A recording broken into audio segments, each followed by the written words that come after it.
Hi there, this is Catherine with Enfolded Heart Music. Welcome to the third part of our walkthrough tutorial for the Lyre piece Touch of Compassion.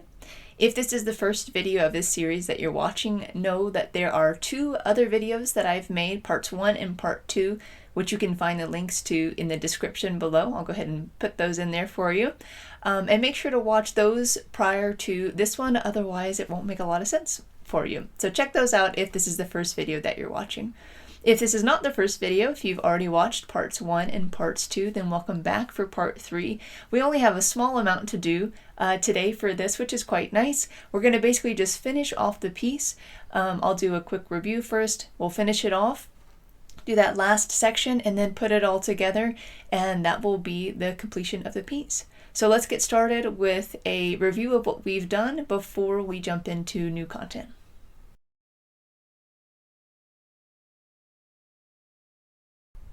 Okay, so very briefly, let's just remind ourselves what the structure of the piece has been up to this point. All that we have left to do is the very end of the piece. Oops, I went too far.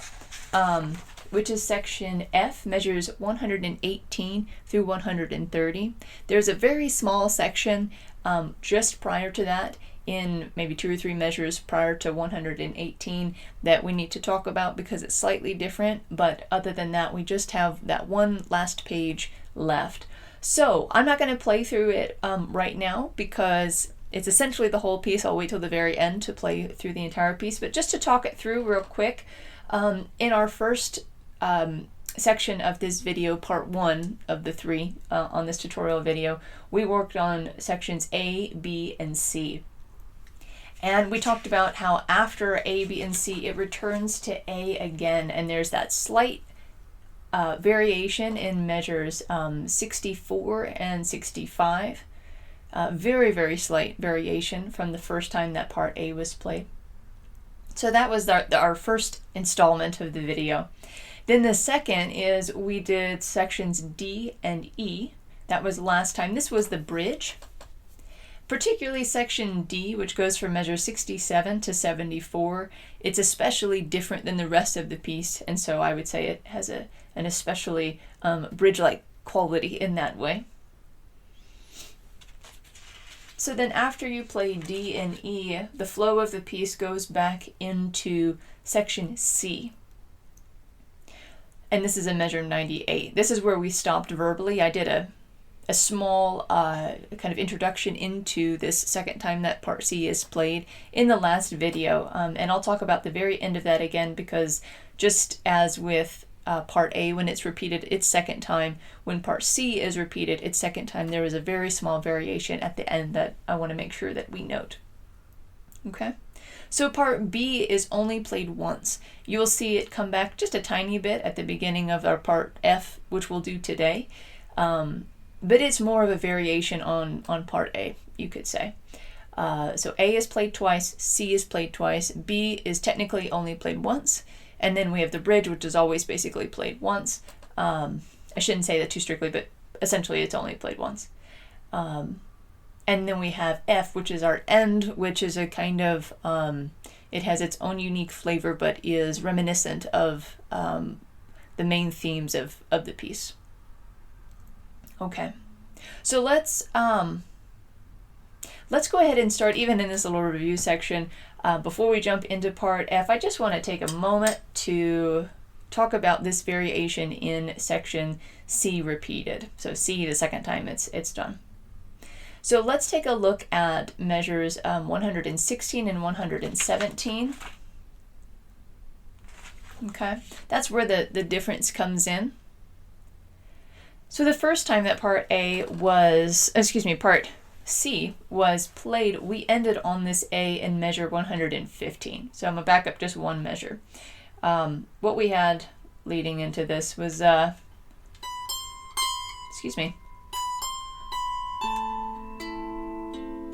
that was the end. Let me play that again. Okay.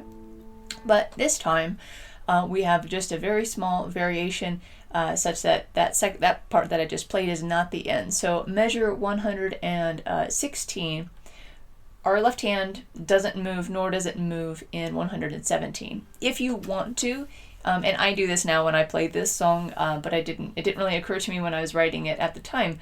But if you want to, in measure 116, you can move that left hand down to a G. It would technically be more fitting because you're going to play a G in the right hand, but it doesn't sound, horrible or anything like that if you stay with the A. So I'm going to stay with the A because that's what's written in the sheet music, and that's how the original recording is. So we're going to leave this left hand in our pattern, okay?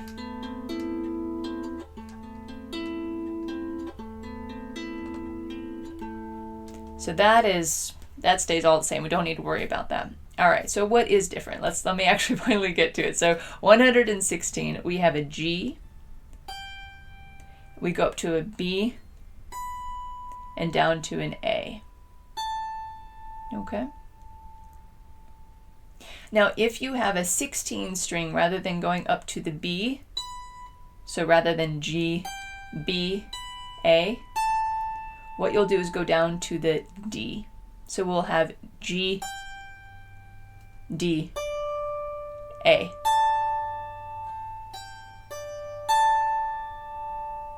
Okay?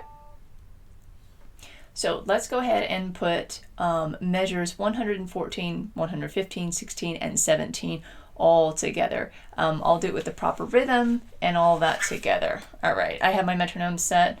Okay, my phone I think it's charged enough. All right, so I have it on 100.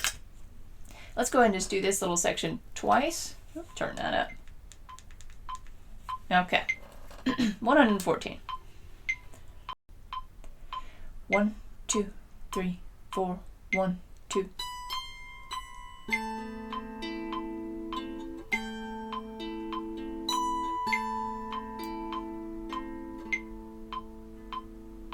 One more time.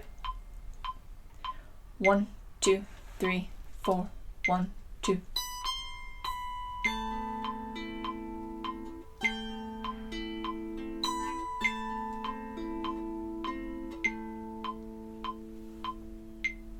Okay, so, and that's it. That's the only difference there. Okay, you'll listen for it again if you're not quite sure how it fits in. Listen again when I go through the whole piece, or as always, you can take a listen to the original run through of this, or the recording. Excuse me, the original recording of this piece, and follow along with the sheet music so that you have a better idea of where that is if there's any confusion. Okay, but let's go ahead and take a small break. And then when we come back, we're going to jump into the final part F of Touch of Compassion.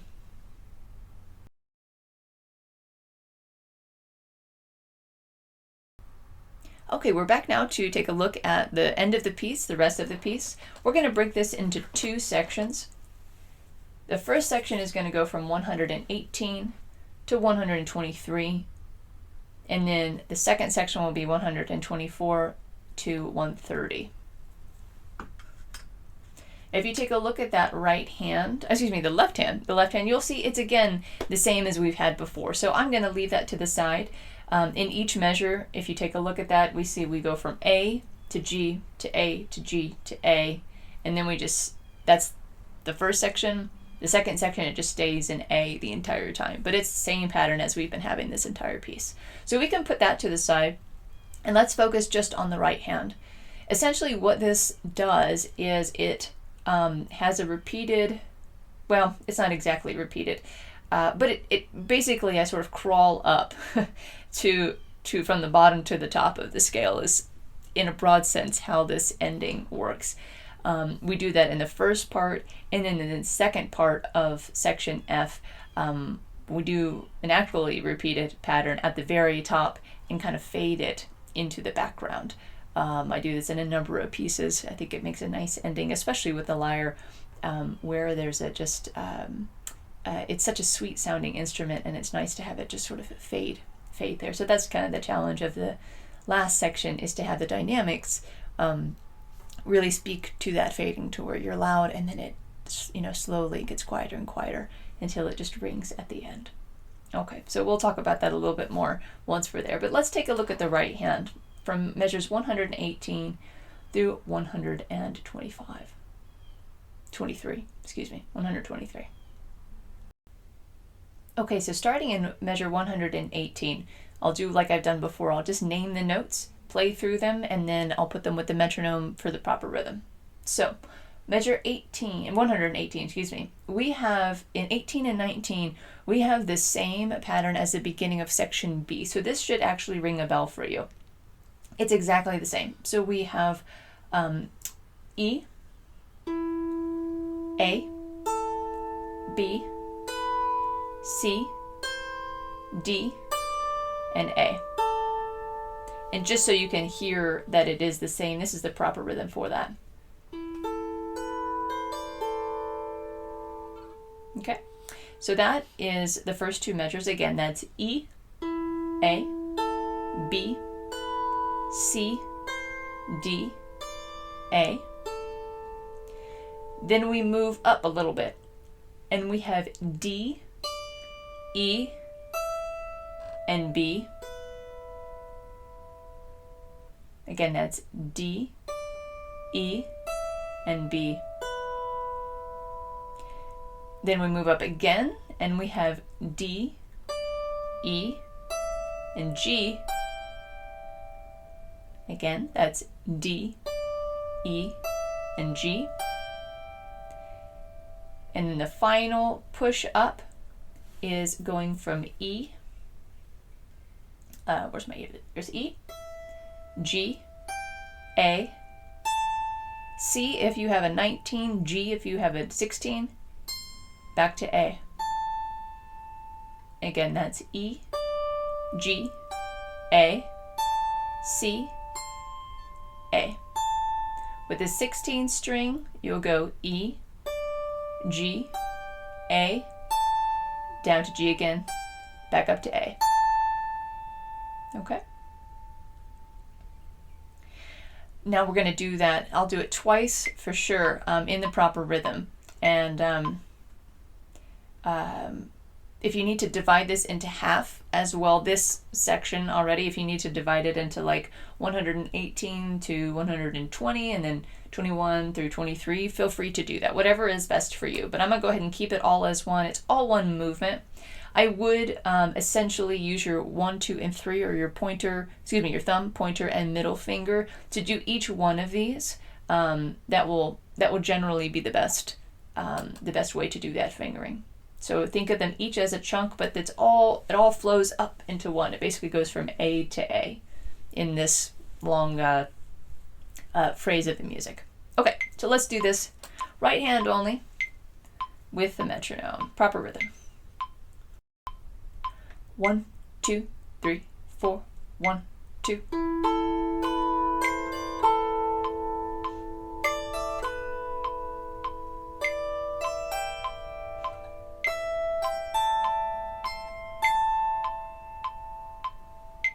One more time. 1, 2, 3, 4, 1, 2.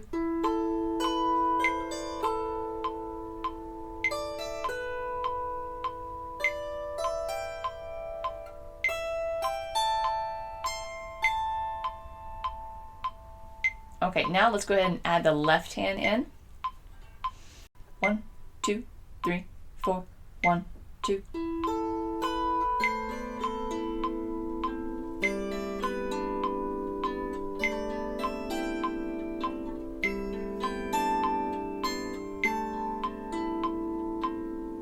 Stop there. One more time. 1, 2, 3, 4, 1, 2.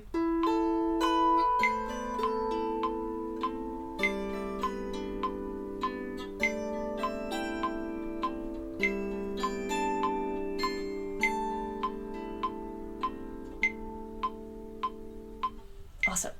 Okay, and now let's just do the last part of the piece.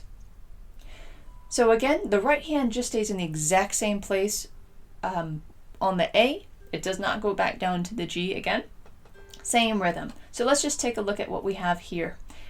We have only 3 different notes and barely that. So if we're taking a look, even just broadly speaking, if you just kind of sweep over the rest of the piece, you'll notice that all we have is C and A. If you've got a 16, again, it's G, and A.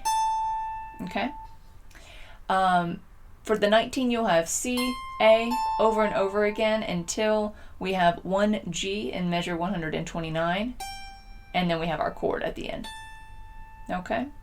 So let's look at this a little bit more closely. We have C, A, then we have a bit of a gap to wait, then we have C, A again, and then right after that, C, A for a third time. Then the fourth time it's played, again C, A, but then we have G before we have our chord. And the chord in the right hand involves just the A and the C.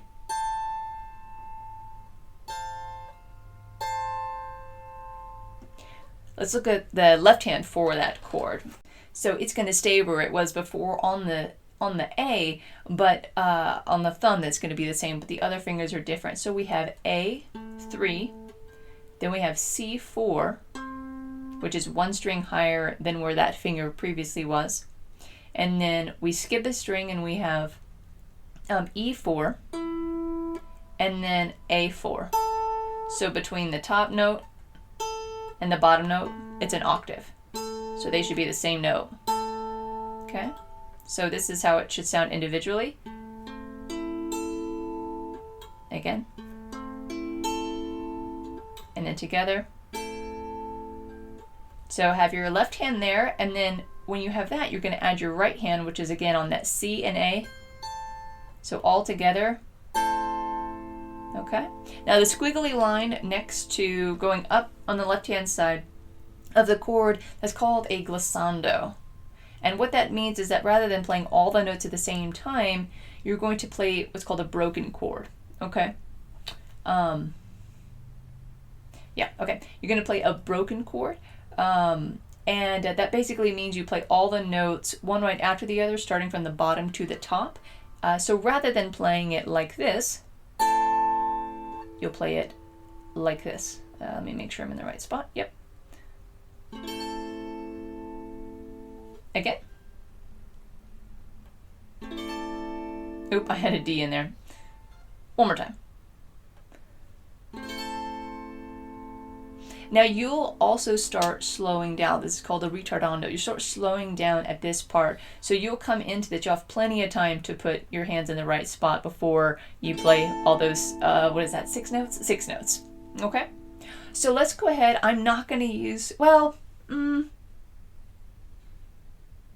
not going to use the metronome because it does slow down in this section. I hope that will work okay. I think it will be too confusing otherwise. You know what? No. Let's do this. Let's do metronome first time, and we won't do the retardando. We won't do the slow down. We'll just keep it at 100, keep it nice and steady. Then I'll turn it off so that we can hear how it slows down. I like to do it with the metronome first so that you know how the two hands fit together. I think it aids that coordination a little bit. Okay, so let's do this together, once with the metronome and once without. Just measures 123 to the end, and then we'll do the whole section. Okay. 1, 2, 3, 4.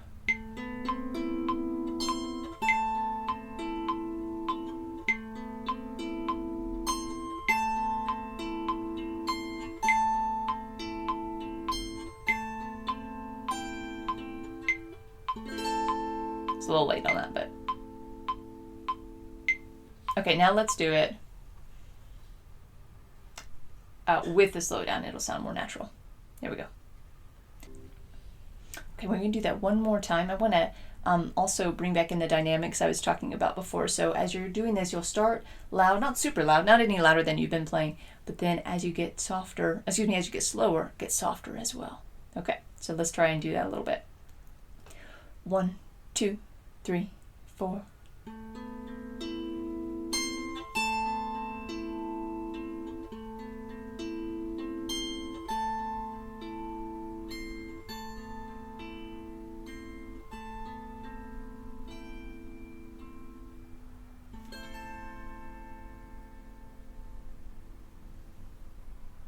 Okay, good enough for our purposes.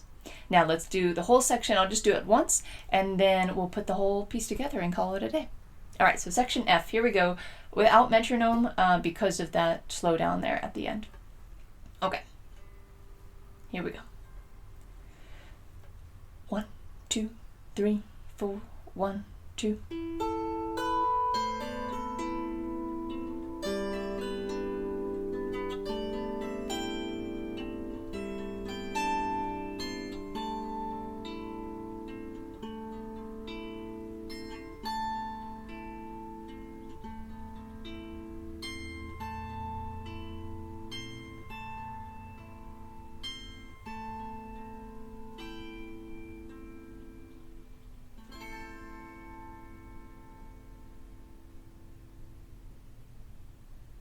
Okay.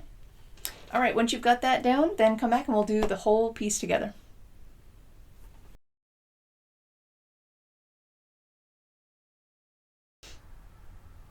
Okay, let's go ahead and try the whole piece together. We'll see how it goes. I'm going to do it without the metronome, as I sort of would normally play it. I'm going to try and go about 110. I may end up going a little bit faster. That's just sort of how I tend to play it sometimes. If I can remember, I'll try and call out the different sections. Sometimes I just straight up forget. And as usual, as I've mentioned this before, there may be a few times where it's not exactly as written in the sheet music. I'm gonna try and get it as close as I can, but I always play it slightly differently every time, which I think is perfectly okay for anybody. And trying to make it musical and all those sorts of things. So, yeah, I don't think there's anything else to say. So if you'd like to go ahead and play it along with me, or that would be great. If not, then perhaps when you listen to it this time, you'll be listening for those different sections, seeing how it all goes together, and sort of as a way to put all these different pieces that we've been talking about into a single piece. And that's really kind of what we want to get to at the end of it. We can divide it up for practicing purposes, but then we want to put it all together at the end. Okay, here we go. 1, 2, 3, 4, 1, 2.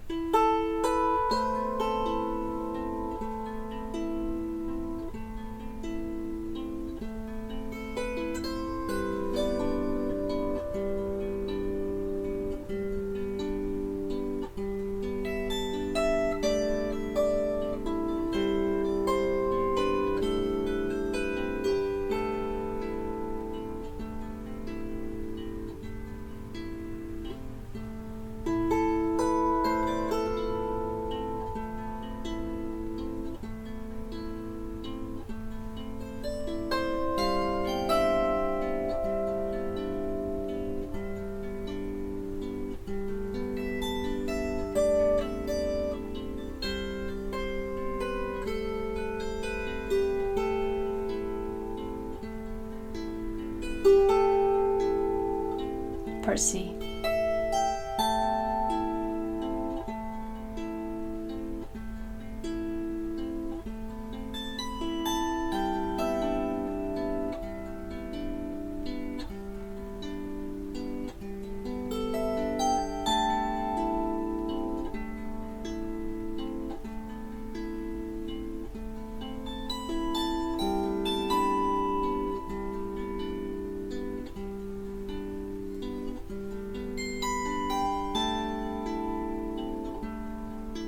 Part A.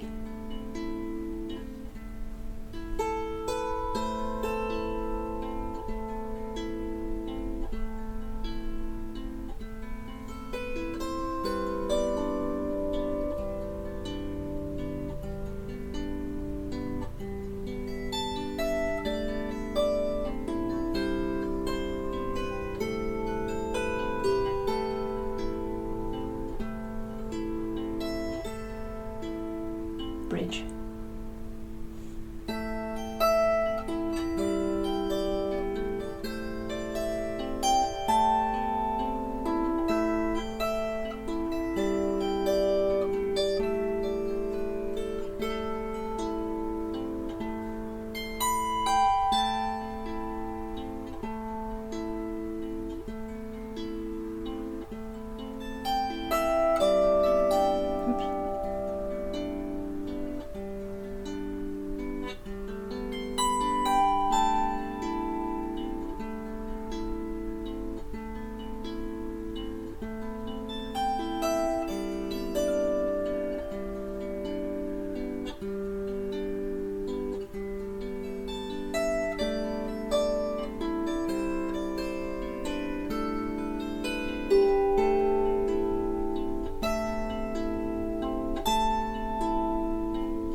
C.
Okay, not perfect, but close enough. The only thing I want to note that I have a little oopsie on was at the very end, what we actually just did, is here at the end, just so it's clear.